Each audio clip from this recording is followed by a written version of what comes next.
Last season, we had months of speculation regarding quite a few different wingers / attacking midfielders in the Premier League. The likes of Cunha and Bournemouth and Kudus constantly linked with moves away. The question wasn't, will they move in the summer transfer window? The question was, where are they going to go? Of course, they got their moves to Manchester United and Spurs, but not after weeks and weeks of transfer rumours before the season had come to conclusion. Then in the summer transfer window, we've seen some other high-profile, big-money signings, the likes of Eze, Utara and Elanga all getting their moves within the division as well. But one player that was constantly linked with a move away, but didn't just stay at his club, he signed a new contract, and that was Semenyo at Bournemouth. And when that news was announced in July, I think everyone knew it would contain a release clause. That was the compromise. So when the news came out last night from David Ornstein, who I think is the best and most reliable journalist when it comes to football, that indeed there is a release clause, there was no surprise whatsoever. But I think what has surprised me is that it's active in January. Because when that news came out in the summer, I assumed it would be active next summer. And essentially, Bournemouth were securing Semenyo's services for another season. Semeno would be happy to commit. He's only 25. He's got plenty years left in him. Another really good season at Bournemouth, showing that consistency, showing what he can do, may just appeal more to the likes of Manchester City and Arsenal and Liverpool than it did in the summer, despite being linked with moves to them as well as Spurs and Manchester United. So I just assumed he'd be at Bournemouth this season, then in the summer he'd get his move. And that still may be the case. But the news last night from David Ornstein is certainly throwing a bit of a curveball. He has a £65 million release clause in the January transfer window, but it's only active for the first part of the window. Now, there's no specific date given by Ornstein, who did the article over on The Athletic. He just stated that it expires at some point in January because Bournemouth require a couple of weeks to get in a replacement, which is perfectly normal and makes sense.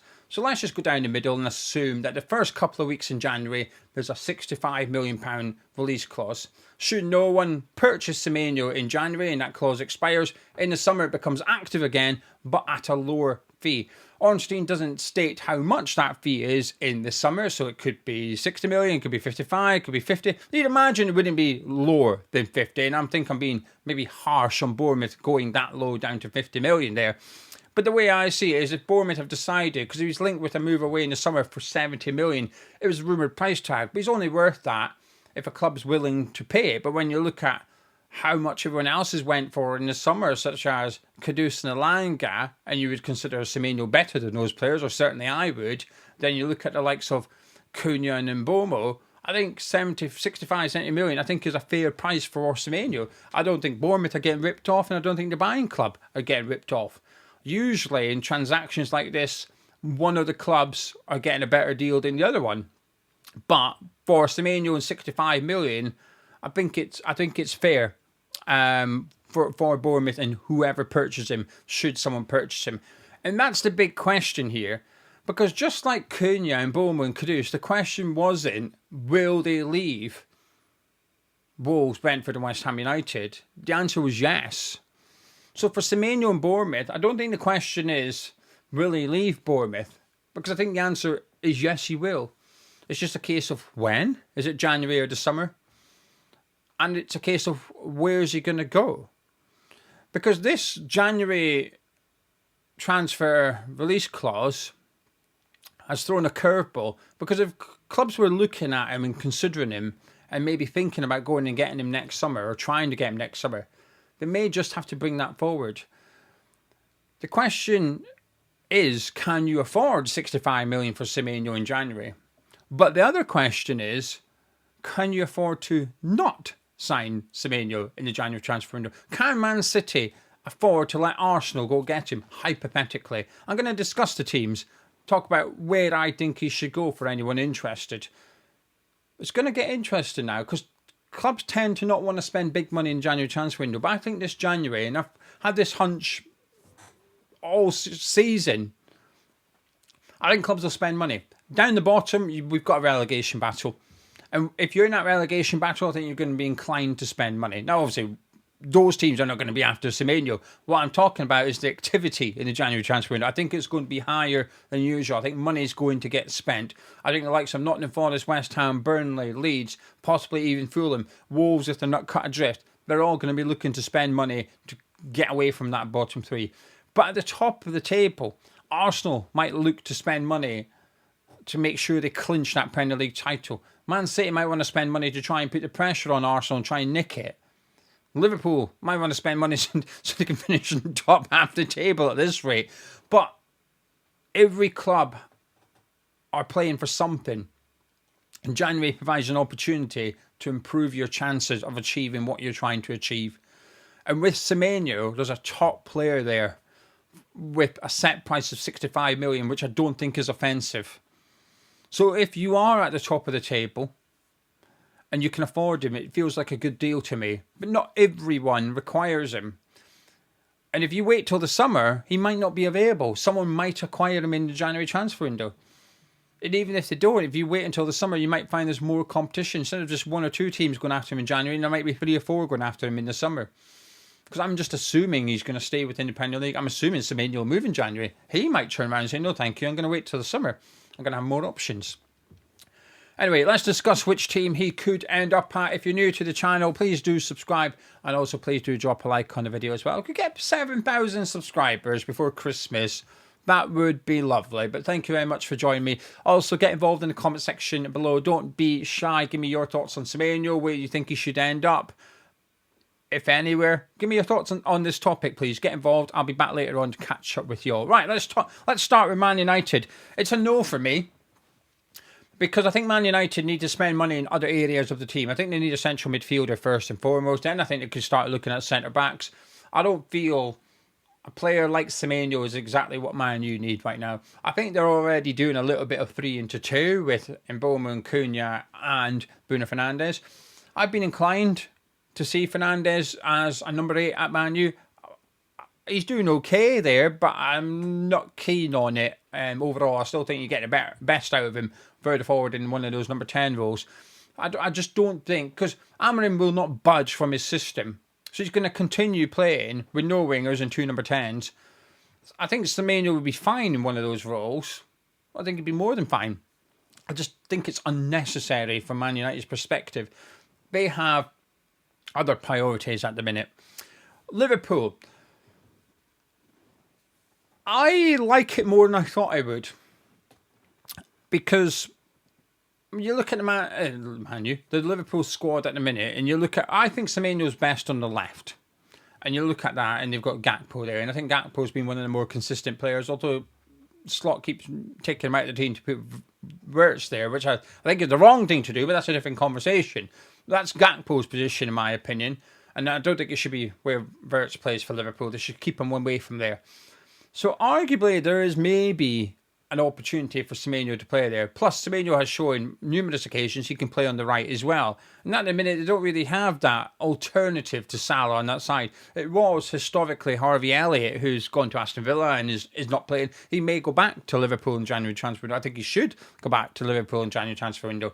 So I think a move to Anfield perhaps wouldn't be the worst move in the world for Semeno. I think it might be a clever club, and I think it might solve a few of the issues that Liverpool are currently having in terms of that creativity in that front three. I think that it'd be more of a natural fit, because there's conversations now around using Ekitike and Isak, one of them out on the left, obviously, because Salah goes to African Cup of Nations, something that Semeno does not, which will be beneficial to anyone going after him in January. Now, the tournament will be starting to wrap up in January, but just in terms of the negotiations and the fact that he will be in England rather than at the tournament, it makes it slightly easier. You don't have to worry about fatigue or anything like that. So I think there's a slight advantage here with Semeno, with Ghana not qualifying for the tournament this winter. Plus, it's a bit of a taboo subject. I was watching one of the Premier League panel things on Sky Sports News the other day, because the person I do videos with about West Ham, Gonzo, was on it. It was representing West Ham, so I watched it. And they were talking about Liverpool a lot, and not one person mentioned Jota. I was like, look, we've got to bring him into the conversation because it's relevant. Liverpool lost a top player last season. an absolute tragedy. The circumstances are horrendous, but the reality is they lost a top player, someone that could play more than one position along that front three. There was a fantastic player, but also a very handy player in the fact that he could cover more than one. They don't really have a player like that anymore. I think Semeno would give them that. I think Semeno to Liverpool would make a lot more sense than perhaps it seems on surface level. But they've obviously spent a hell of a lot of money already. Do they have 65 million for January? I'm not so sure. Moving on to Spurs. This is the other club that I wouldn't dismiss. You think Spurs, why would he go there? But actually, it is a step up from Bournemouth. And on that side at the minute, they've got likes of Tel, Odegaard. They're competing, but they're not nailing down that spot in the team. Thomas Frank's made it very clear he likes Kudus on the right. He hasn't really got a striker. He's playing Muani at the minute, although whether he plays Solanke or not long term, we'll see. Richarlison's getting more minutes than he probably expected. Kulusevski, you'd imagine, would come back into that number 10 role. So the left, while they've got some good options there, no one's really nailed it down. So actually, I think Semeno would walk into that Spurs team. So if he's looking to go somewhere where he starts week in, week out, I think Spurs is that option. But again, can they afford him? Do they want him? I would be surprised if they didn't. I think a lot of the Tottenham transfer strategy this summer was to bring in players that Thomas Frank personally likes. Something he wasn't afforded at Brentford because of the way they go about player recruitment is data-driven. It's club-led rather than head coach-led. Whereas at Spurs, I think Thomas Frank's got a bit more of a say, and he's almost getting to play football manager to somebody. Oh, I like him, and I like him, and bring in players that Frank likes. How do you not like Semenyo, right? So, again, that move would make sense. It's just, is Semenyo's ambitions going to be fulfilled at Spurs? That's the big question. Does he want European football? Does he want more wages? What is his drive? If it's to win trophies, then I don't think you go to Spurs. And this is even me being a West Ham fan having a sly dig. You do not go to Tottenham if you want to win trophies. Likewise, anyone in Championship of that, if you're looking to win trophies, you don't come to West Ham, right? I've removed the whole having a dig at Tottenham thing there. As for Manchester City, I mean, Doku's possibly the best left winger in the league this season. He's flying at the minute. He looks absolutely fantastic. So you wouldn't really want to put Semeno out there. But Pep has shown that he'll put Doku on the right if he wants to, and he'll drop Doku if he wants to. Would Semeno play on the right at City? Savinho's there, but he never really nailed it down that position just yet. He's often used the likes of Foden or Silva out there as and when if he needs to. So I think there's space for Semeno. It's just whether he would play week in, week out, and whether Pep would get the best out of him. It sounds a bit weird saying that, but I think most people will get where I'm coming from. I think at the minute, Semeno's the main man in that Bournemouth attack. I don't think he would be at Man City. But again, if he's wanting to win trophies, and that's possibly the safest bet for him, they may not win the Premier League title this season. But you'd imagine in the next 2 or 3 years, they'll win at least one Premier League title. They'll win a FA Cup. They'll win a Carabao Cup. They have a chance of Champions League glory. Although, again, you may not fancy them this season, but that's why they're looking at the likes of Semeno, perhaps, to improve those chances. Arsenal, I actually think this would be ideal. I think if I was Semenyo's mate, I'm not, but if I was, I would say, oi, I think you should go to the Emirates. He's an Arsenal fan. I think, Trossard's been playing well recently. Martinelli's in and out of form and injured. I think he could nail down that spot on the left. Ozzy's been played out there a few times, but I think his best position, best role is infield and not out on the left necessarily. So I think putting someone like Semeno in that team and also would allow Arsenal to cash in and sell someone like Trossard or Martinelli. I think they'd be upgrading, but they'd also get a decent bit of the money back almost immediately for one of those two players. I think he'd fit with the way Arsenal play football. I think this would be a good move for him, and I think it would be a good move for Arsenal. I think they'd be getting someone that can score and assist. And at the minute, there's a big conversation around Arsenal and set pieces, and a large portion of the goals coming from set pieces, which I think is a strange... When it's a discussion, it's normal, it's fine. But when it's used as a criticism, which I've seen it, I think that's strange. Arsenal getting stick for scoring set-piece goals, I'll never understand. But the reality is, I think if Arteta could increase how many goals they score from open play, I think he'd like to, and I think Semenyo would give them that. The difficulty here is that some of Semenyo's best moments from Bournemouth come from playing counter-attacking football. He scored 3 or 4 goals this season playing counter-attacking football, direct down the middle of the pitch, ending up with Semenyo scoring. Fantastic goals, but you don't really get to do that at Arsenal. Teams are playing low block against them, and Semenyo would find himself attached to the right back for most of the games. So can you beat your man? Can you create something? But I think the answer would be yes. I think this would be the best club for him. Again, can Arsenal afford him? A lot of talk that maybe they would cash in on Miles Lewis-Skelly in order to accommodate the signing of Semenyo. It would make sense. They would need a different left back. Calafiori's nailed that down on his own. But Kiwior, who'd been a makeshift left back at times, is no longer there. But can they recall him? I'm not too sure. Yeah, this would be the one I think would be the best one for him. And then we leave Chelsea, although he's not really been linked to Chelsea, but whenever there's a player available, they seem to get involved. This would be the worst move for them. This would be the worst club out of the 6. Do not go there. And I don't think Chelsea are interested, and I don't think he would go there. But they've got Garnacho, they've got Gittins, Neto can play on the left as well. There's just too many players at that football club already. This would suffocate Semenyo's development and progress, I think. So Chelsea would be sort of the bottom of my list for Semeno if I was his mate, but Arsenal would be at the top, probably followed by Liverpool, maybe Spurs, then City, in that order. Only because I'm not sure. I think his best position on that left of a 3, I just don't think there's a vacancy at the Etihad. I think Doku's been unbelievable. Semenyo's been unbelievable. Don't get me wrong. I think it's 6 goals and 3 assists so far this season. Fantastic.